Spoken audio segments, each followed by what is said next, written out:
Right, Mike, can we move on to the next slide then, please? Oh, too many.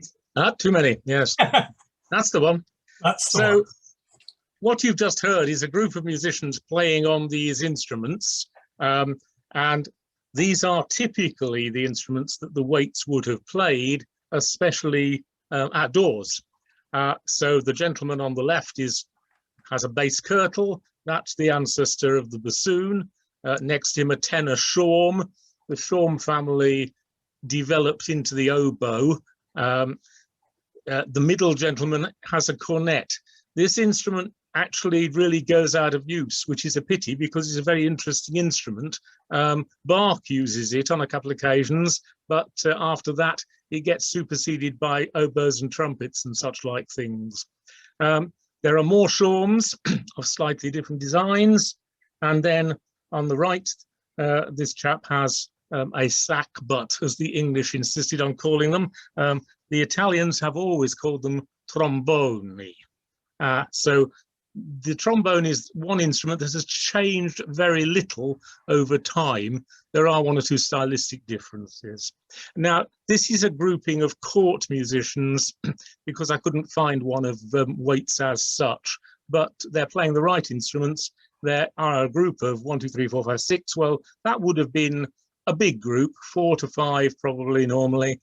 And, you know, it gives you some impression of what they look like. So who were the Waits? Well, they were civic musicians. They were the musicians who played for the mayor and for civic occasions and for ceremonies when some important person came to the city. Okay, Mike, next slide, please.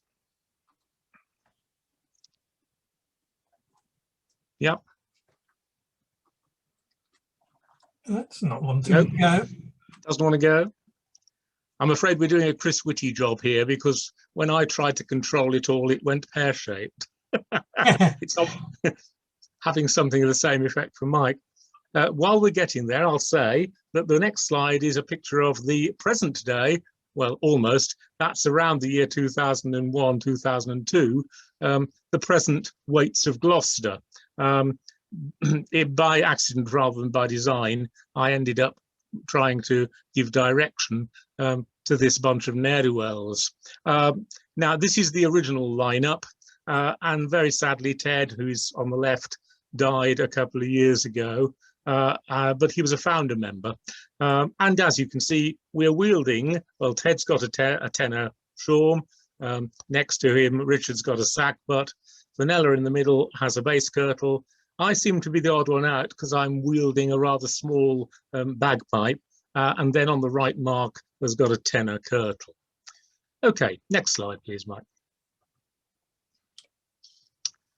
When I look to see who's still to join us, it stops me running the slideshow. That's the problem we're having here. There we go, right.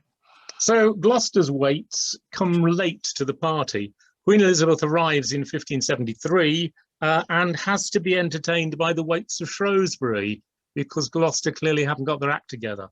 I think that rather, you know, gave them a kick up and what have you. Slightly out of our period because this dates from 1631, but it's a comment on Gloucester's Waits. And what I love is that they are described as what do we really know about their musical abilities? And the answer is actually next to nothing. It all has to be worked out by inference. So I hope I've tried to infer rather than merely to speculate, but we do sometimes venture onto that territory. Next one, please, Mike. So there we are. Those who do live by music and yet are no musicians at all. And the next, please, Mike. These go through quite quickly. In fact, he's rude.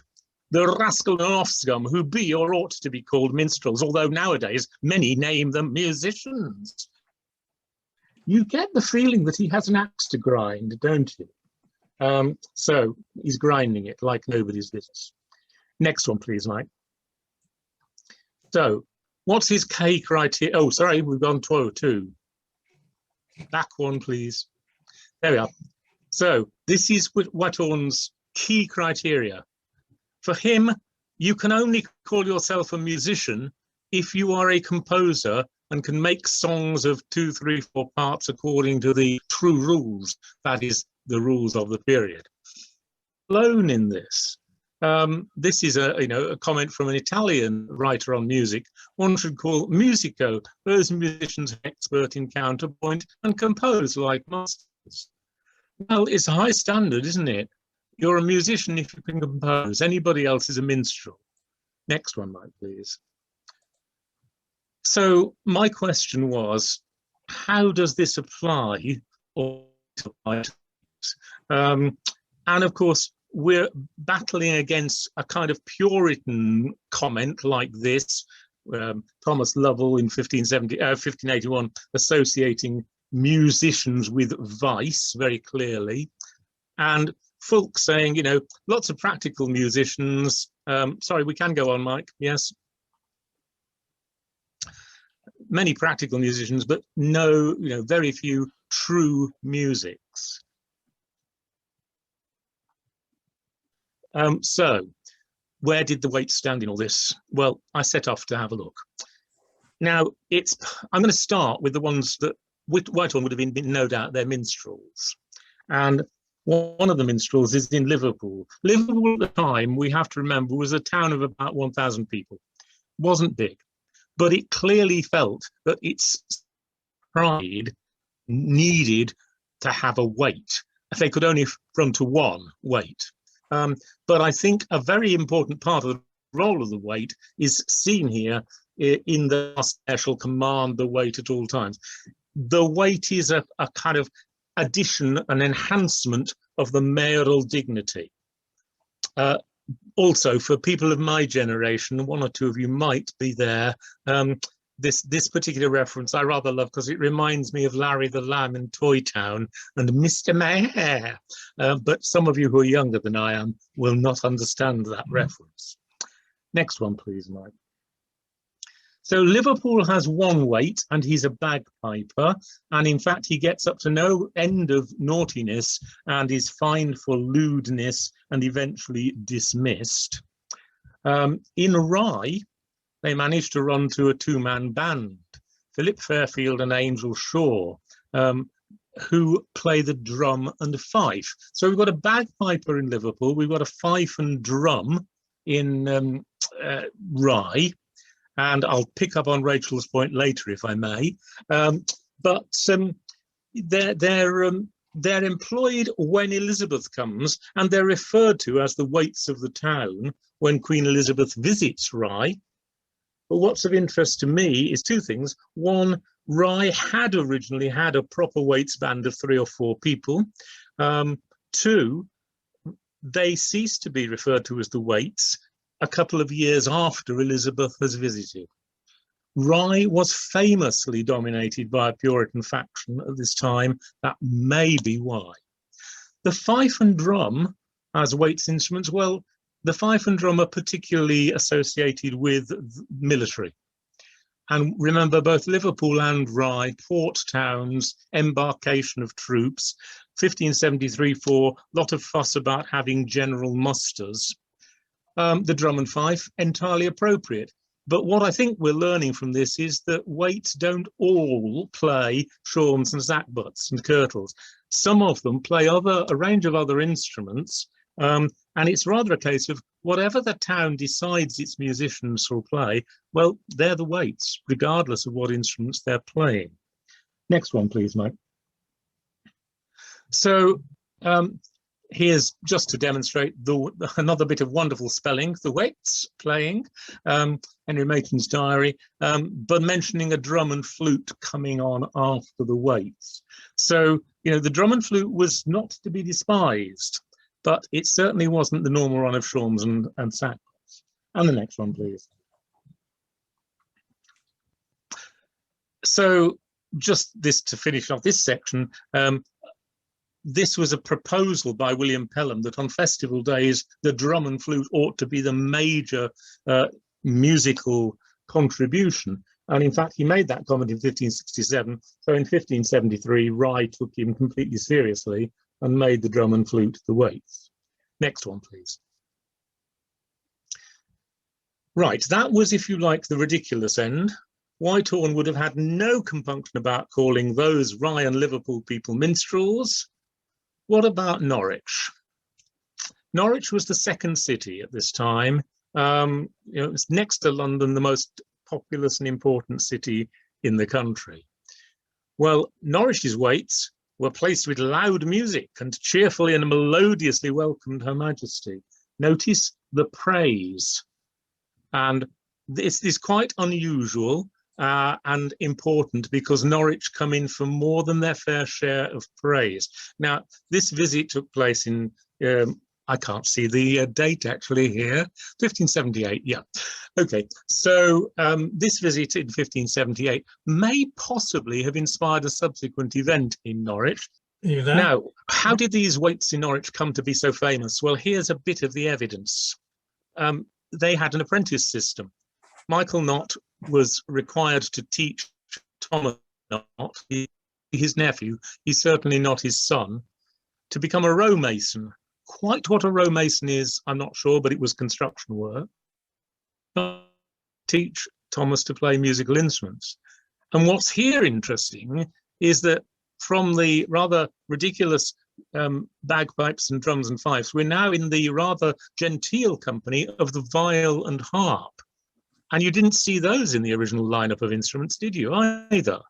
So, interestingly enough, this young man is being taught masonry skills and musical skills which involve playing instruments like the viol and harp. I hate to think what his fingers were like, but there we go. And at the bottom, most importantly, he was also being taught by Michael Knott, a Waite in Norwich, to sing plain song and prick song. Prick song, slightly unfortunately, means notated music. Now, I think here's one of the pointers as to why Norwich Waits were so famous. They were operating an apprentice system. They were teaching the apprentices notated music. Can we move on, please? Next one. So, what Thomas gets out of it at the end of his apprenticeship is a rather odd mixture of a viol and harp and some masonry tools. Lovely. Next one, please, Mike. So, here's another important thing. 1534, the Waite does take them on a voyage. William Kemp says, they're great, they're really good, these Norwich Waits. So I think we don't know what the level of musicianship of the bagpiper and the flute and drum player were, but I think we can assume it was basic rather than refined. We're getting the impression in Norwich there was a rather different character to the Waits band. Moving on then, please, Mike. Thomas Morley, famous musician, wrote a plain and easy introduction to music, which, by the way, I can assure you is neither plain nor easy, but he also wrote some consort lessons, wrote madrigals, wrote religious music, wrote keyboard music. Consort lessons are instrumental music, and he dedicates them to the mayor and alderman in London, but on the way he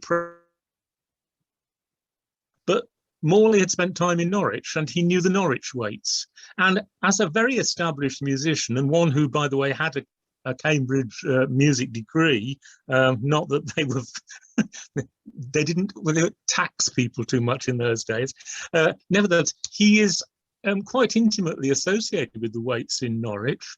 He becomes linked with them in one of the singing men gets very abusive and rude towards some of the Waits, and it comes up as a case in court. And Thomas Morley was with the Waits at the time, and he supports them when this case comes up. So he was not like Whitehorn. He wasn't somebody looking down his nose at these mere minstrels. Next one then, Mike, please. So lastly, in this whiz round, Elizabethan cities, I'll take you to Coventry, and part of the main reason for that is that I'm a Coventrian. I was born and brought up in Coventry. Coventry had a Waits band, and it's of interest to me for a variety of reasons, not just because of my home city. Among them in the Waits band is this Thomas Nicholas. Well, it's probably Nicholas to us, spelt a variety of ways, and you'll notice he's pricking the songs. Well, that could just mean he's copying them out, But there's another reference in the Draper's accounts which talks about him setting a song. Now, that carries with it a very strong implication that he's not merely copying music out, but that he is actually composing. So we finally meet a Waite who is actually composing music. You remember Whitehorn's criterion for the musician was that he must be able to compose, not to music.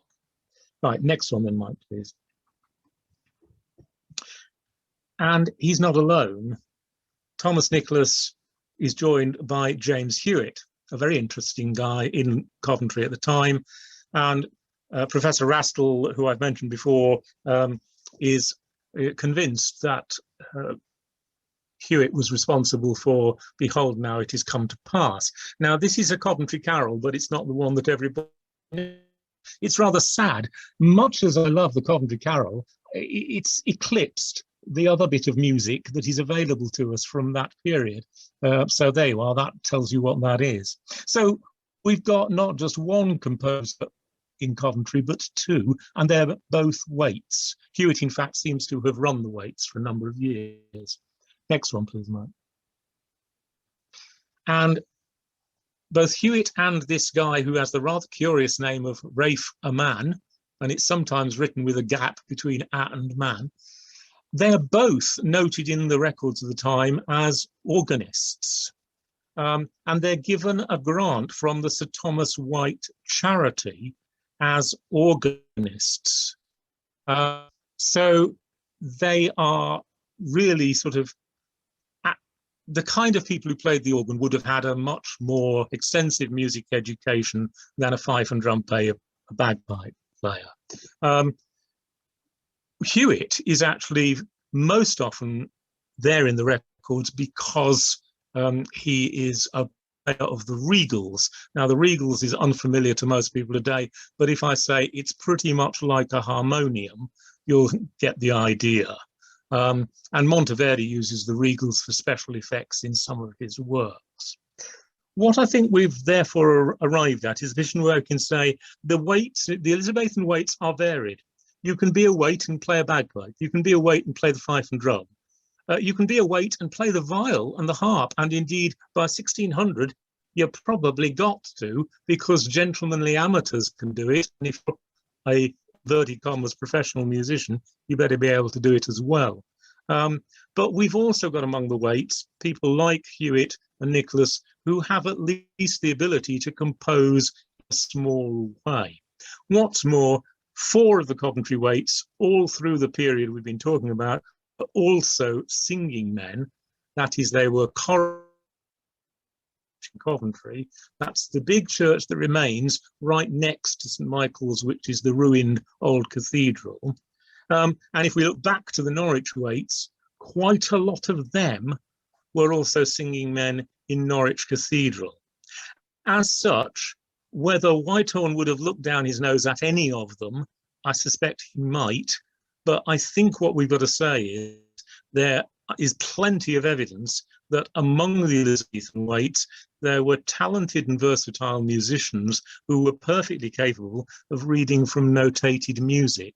And I'm not going to be as snobby as Whitehorn. I'm going to happily regard them as good musicians. And I think I've had my say.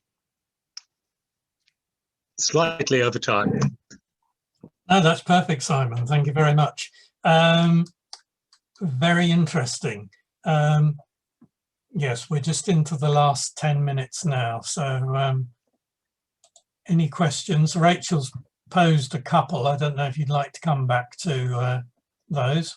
Yeah, what I saw one which was about prick song, wasn't it? But there's no doubt in this period about exactly what prick song means. It does mean notated music.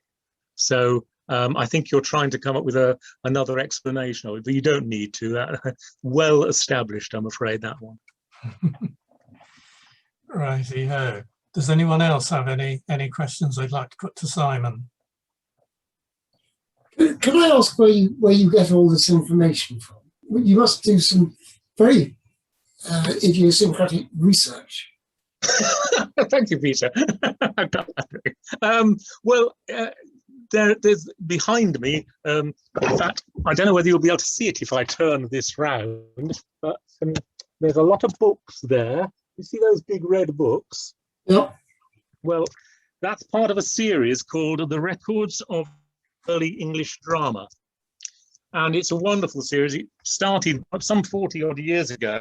It's an attempt to put together in one in one place, all of the records relating to drama and music pre-1642.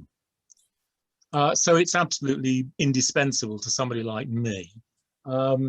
Because not everywhere's been done. Chester was done years ago, but Cheshire's taken a bit longer, and so on. But yes, it's full of those records. But I have also been into various record offices. I've been into Gloucester Record Office. I've seen the quotations about the, Gloucester Waits firsthand. It spent quite some time trawling through the records of Holy Trinity Church, which are in Warwick. Record office rather than Coventry, because they're diocesan records which are kept at Warwick. But this was done as part of a dissertation for a postgraduate master's at Birmingham, so I had to be relatively serious about my reading. Yeah, I have done a little bibliography so if you want to pick up on the bibliography, it will be available. Mike will tell you how. Thank you. Yes, the presentation and the big bibliography will all be available to download from our website. If you click on the tab events and go down to lecture series, you can see the recording of the presentations, the presentation themselves, and any other bits and pieces, like in Simon's case, the bibliography. That'll be there within about 2 or 3 days, depending on when I get an hour or so to do that. I should add a couple of things here. One, Mike has been an absolute rock as far as getting this sorted has been concerned, because I'm not the most whizzy IT person. And secondly, Rachel, it was a little nod in your direction, because I thought what a wonderfully colourful and interesting set of slides you did, and how boring mine were. They just had words. So I had to fit the words to various colour backgrounds, and I thought I would choose some rather striking ones. So you can have fun deciding whether your colour choices would be anything like mine. Rachel, you might want to respond and unmute yourself, Rachel, and say something to that. Well, I assure you, I'm very happy with your choices, Simon. They're all very pleasing. Good. I had a little question, if I may, which is, are the Gloucester Waits that you have been running, are they still functioning? We are, yes. We make no pretensions. We are an amateur musicians, but we try and do a reasonably decent job. And yes, we do. You will see us, well, some of us, each year heading up the Gloucester Day procession through Gloucester at early September. And in fact, a couple of years ago, we marched through Gloucester with the freedmen of various cities across England, because they were having their grand get-together and service in the cathedral. So great fun marching with them. And I'm afraid we do use bagpipes, plural, on that occasion, because it is an impressive sound and it carries.